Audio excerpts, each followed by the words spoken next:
ध्यान से सुनना आप, ठीक। मेरा अभी का जो एग्जाम हुआ है उसका जो एक्सपीरियंस है उसके बेसिस पर, ठीक।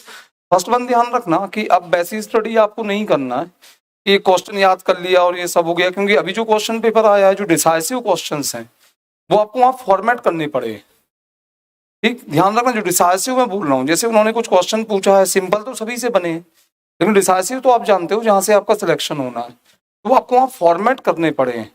जैसे अलग अलग सब्जेक्ट्स में बता रहा हूँ, लाइक आपने कहा कि एक एथिक्स के अंदर उन्होंने पूछा शंकराचार्य का विवर्तवाद, ठीक। तो शंकराचार्य का विवर्तवाद अब एकदम से 20 मार्कर्स में वो आया, और 20 मार्कर्स वहां तो चॉइस भी नहीं है, तो आपको करना क्या पड़ रहा है कि उसको समझना पड़ रहा है कि what is the meaning of विवर्तवाद।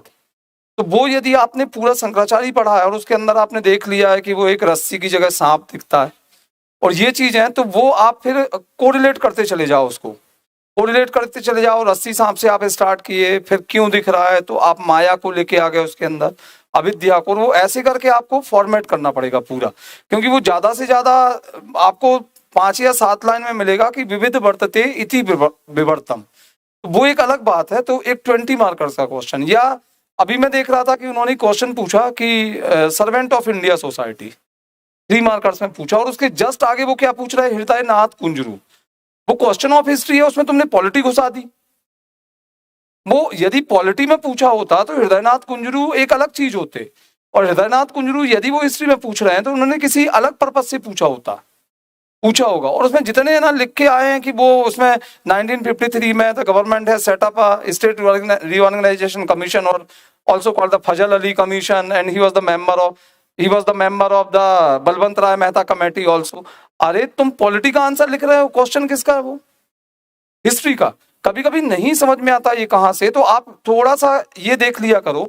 MPPSC का मैंने ज्यादातर देखा है कि वो सीक्वेंस में जाते हैं, वो कभी सीक्वेंस को क्रॉस नहीं करते। ये मैंने देखा है कि पता चला पीछे का क्वेश्चन आगे डाल दें, वो स्टार्ट करेंगे तो वो सबसे पहले सोक्रेटिस आएंगे, फिर प्लेटो आएंगे, फिर एरिस्टोटल आएंगे, फिर बुद्ध आएंगे, फिर ऐसे आएंगे।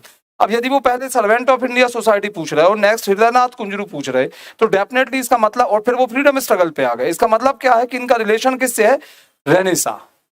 तो भाई उन्होंने जो सर्वेंट ऑफ इंडिया सोसाइटी है, he was also a member of that organisation, और उन्होंने वहां पे जो स्काउट कमेटी है वो बनाई थी, सेवा समिति बनाई थी, तो वो उससे पूछ रहे थे। तो थोड़ा सा मैं आपको बताना ये चाह रहा हूं कि अब थोड़ा सा ये जो क्वेश्चन आंसर पैटर्न है ना, इस पैटर्न से निकलकर थोड़ा सा थ्योरी पर जाइए आप, सिलेबस पर, और उसे बहुत अच्छे से कीजिए। और कुछ क्वेश्चंस ऐसे आएंगे आपके जहां पे आपको कहीं से लाइन उठाना पड़ेगी, कहीं से लाइन उठाना पड़ेगी, और मर्ज करके आपको क्या बनाना पड़ेगा, एक आंसर। तो वो फैक्ट पता होना आपको बहुत जरूरी है, although it is history, geography और एथिक्स, कोई भी सब्जेक्ट हो आपका, पॉलिटी में भी यही हो रहा है।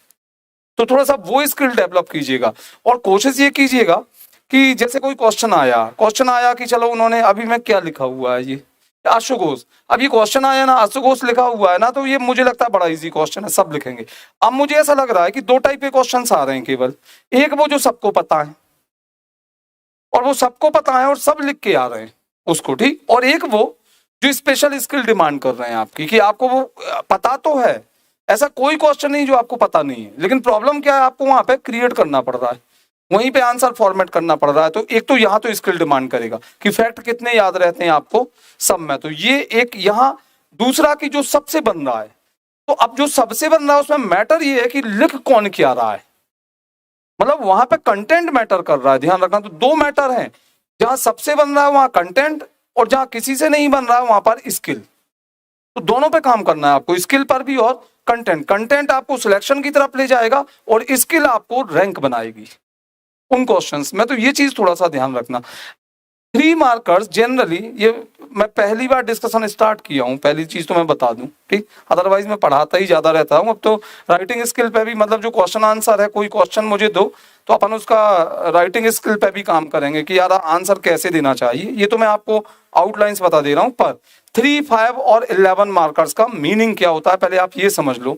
3 मार्कर का मतलब ये है कि मैं कॉपी चेक कर रहा हूं, मुझे सब पता है उसके बारे में, तो मुझे ज्ञान मत दो, मुझे समझाओ मत, आप मुझे हिंट दे दो, बस हिंट दे दो। मतलब उसमें आपको पूरी लाइन, आपको जिस क्वेश्चन में इंफॉर्मेशन बहुत ज्यादा है उसे सेंटेंस वाइज लिखो ही मत। उसमें आपने लिखा, जैसे आपको यहाँ अशोक घोष के बारे में यदि बहुत नॉलेज है आपका, तो आपको वो पूरे नॉलेज को 3 लाइन में देना है, तो आप तो सीधा लिखो कि कनिष्क का दरबारी, कॉमा लगा दिया, ठीक, और उसके बाद में पाटलिपुत्र का निवासी, कॉमा लगा दिया। तो जितनी ज्यादा आप इंफॉर्मेशन सर्कुलेट करोगे, क्योंकि वहां आपको मुझे समझाना नहीं है, मुझे सब पता है उसके बारे में, आपको केवल मुझे क्या करना है, हिंट। और आप हिंट जितना ज्यादा करोगे ना, आपके मार्क्स उतने ही ज्यादा आएंगे। कोई पूरी लाइन लिखने की जरूरत यहां पर नहीं है। दूसरी चीज की जहां इंफॉर्मेशन ज्यादा है वहां 3 पॉइंट में आंसर लिखो, लेकिन तीनों में इंफॉर्मेशन आपकी उसमें वेरिएशन होना चाहिए। ऐसा नहीं कि आपने मैगस्थनीज में लिख दिया कि मैगस्थनीज सेल्यूकस निकेटर का दूत था, और दूसरा लाइन लिख दिया कि वो 305 से 299 के बीच में चंद्रगुप्त मौर्य के दरबार में रहा। ये तो एक ही इंफॉर्मेशन हो गई, क्योंकि दोनों क्या है, पॉलिटिकल।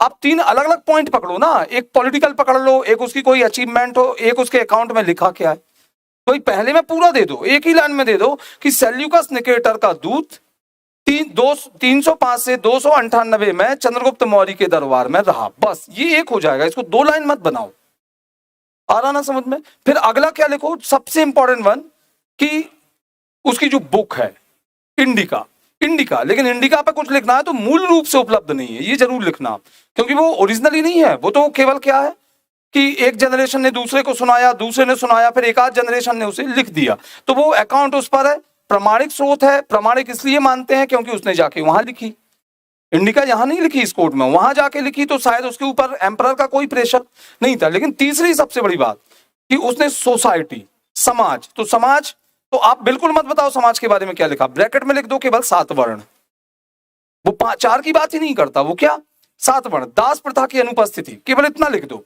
ठीक। आर्थिक में लिख दो कि जो भी इंफॉर्मेशन अपन पढ़ेंगे, तो ऐसी एक एक कोई एक लिखा ना, जैसे इकोनॉमिक, आपने आर्थिक लिख दिया जीवन, तो उसके ब्रैकेट में थोड़ा सा लिख दो एक आध फैक्ट, ताकि वो जब चेक कर रहा हो ना तो उसे पता कि देखो, एक लाइन लिख देते हो आप क्या लिख देते हो कि इसकी किताब से हमें सामाजिक, आर्थिक और राजनीतिक जानकारी मिलती, किसकी किताब से नहीं मिलती। सबसे बड़ा प्रश्न ये है, तो ये तो फालतू का फैक्ट हो गया, लेकिन आपको ब्रैकेट में क्या लिखना पड़ेगा, कुछ स्पेशल।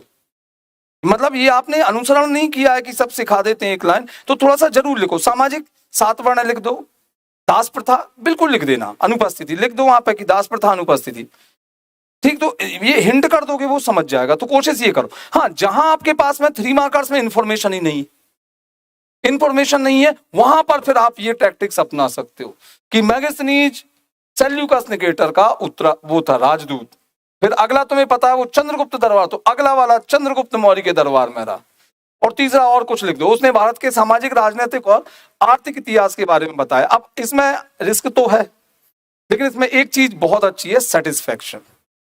आपको जो सबसे ज्यादा मिलेगा वो क्या मिलेगा, सेटिस्फैक्शन, कि हमने 3 पॉइंट लिखे हैं। मार्क्स मिलेंगे या नहीं मिलेंगे वो ये इस पर डिपेंड करेगा जो चेक करने वाला। मेरे जैसा बैठ गया, मैं 1.5 से ज्यादा नहीं दूंगा इसके, तो मैं आपको एक फॉर्मेटिंग बता वो। अच्छा हाँ, 5 मार्कर्स में आप हमेशा ध्यान रखना, 5 मार्कर्स वो एक सिंगल टाइप का क्वेश्चन है जो टू द पॉइंट लिखा जाता है। टू द पॉइंट यदि उन्होंने लिखा है कि दीन इलाही की विशेषताएं क्या है पूछा है, तो आपको केवल लिखना है दीन इलाही की निम्नलिखित विशेषताएं, इसमें भूमिका उमिका नहीं देना है। कई लोग 3 लाइन इसमें लगा देते हैं कि दीन इलाही सभी धर्मों, अरे साइड करो, इसमें मुझे सब पता है, आपसे पूछा क्या गया है, विशेषताएं, आप सीधा लिखो। और यदि ये इंफॉर्मेशन एक लाइन में आ रही है तो आप डाल दो 1582 में अकबर द्वारा प्रवर्तित दीन इलाही की निम्नलिखित विशेषताएं। नंबर 1, एकेश्वरवाद पर आधारित, जो भी आपको लिखना है उसके अंदर। दो और चीजें मैं बता रहा हूं आपको इसके अंदर। कई बार क्या होता है कि 5 मार्कर्स में आपके पास इंफॉर्मेशन होती 7-8 पॉइंट आपको याद रहते हैं, लेकिन उसमें लिखना कितने, हमें साइकोलॉजिकली 5 भी लिखा करो। उनमें सबसे अच्छा तरीका जो एक सी लाइन है ना, एक से पॉइंट है, उन्हें मर्ज कर दो कॉमा लगा के। आ रहा ना समझ में? भाई एक सी इंफॉर्मेशन है जो अपन अलग अलग पॉइंट में पढ़े हैं, तो अपन ने क्या कर दिया, कॉमा लगा के। जैसे अब मेरे सब्जेक्ट जो है मैं जनरली वही डिस्कस करूं। जैसे उन्होंने कहा कि भाई एटीट्यूड की क्या विशेषताएं, तो एटीट्यूड में आपको 10 एक विशेषताएं पता है, तो आप 10 को 5 में ले आओ। एक परमानेंट टेंडेंसी होती है that is stable in nature, तो आप उस तरीके से लिख दो। फिर आप ये मत सोचो, कई लोग क्या करते हैं कि जबरन में उसमें 7 पॉइंट लिखने की कोशिश करते हैं, तो वो 7 पॉइंट में जब आप लिखोगे ना, तो एक तो स्पेस नहीं मिलेगा, आपके 2 पॉइंट छूट जाएंगे, वो उसमें आपने अपना स्पेस खराब कर दिया पूरा का पूरा। उसको बचाओ। ये है, था, मैं, से, अथवा, ये सब साइड करके इनकी जगह क्या यूज करो, कॉमा, जहां इंफॉर्मेशन ज्यादा है। और जहां नहीं है, 5 ही पता है, फिर फैला फैला के लिखो, उसमें फिर है भी लगाओ, था भी लगाओ, जो कुछ है, तो वो चल जाएगा। The last one question 11 markers. 11 markers का मतलब ये है, सीधा सीधा आप समझना कि मुझे कुछ नहीं आता और आप मुझे समझा रहे हैं। 3 और 5 में मुझे सब आता है, लेकिन 11 में मुझे कुछ नहीं आता, तो वहां तो भूमिका में सबसे पहले डेफिनेशन आना चाहिए जो कुछ आपसे पूछा गया है, या उसके बारे में इंफॉर्मेशन 3 लाइन आप ले सकते हो। यदि उन्होंने पूछा है कि दीन इलाही की क्या विशेषताएं थी या विवेचना करो, तो पहली 3 लाइन में आप क्या लिखना पड़ेगा, दीन इलाही था क्या। फिर इसके बाद उसमें आप एनालिटिकल बढ़ते चले जाओ। उसके अंदर क्वेश्चन के अकॉर्डिंग हम जाते हैं, लेकिन कुछ चीजें आपको ध्यान में आप रख सकते हैं। कुछ चीजें जैसे क्रिटिसिज्म, थोड़ा सा आपको लिखना पड़ेगा पीछे जाके। विशेषताएं मतलब उसका एक फॉर्मेट होता है, वो आपको आंसर राइटिंग में मैं बता दूंगा, ठीक।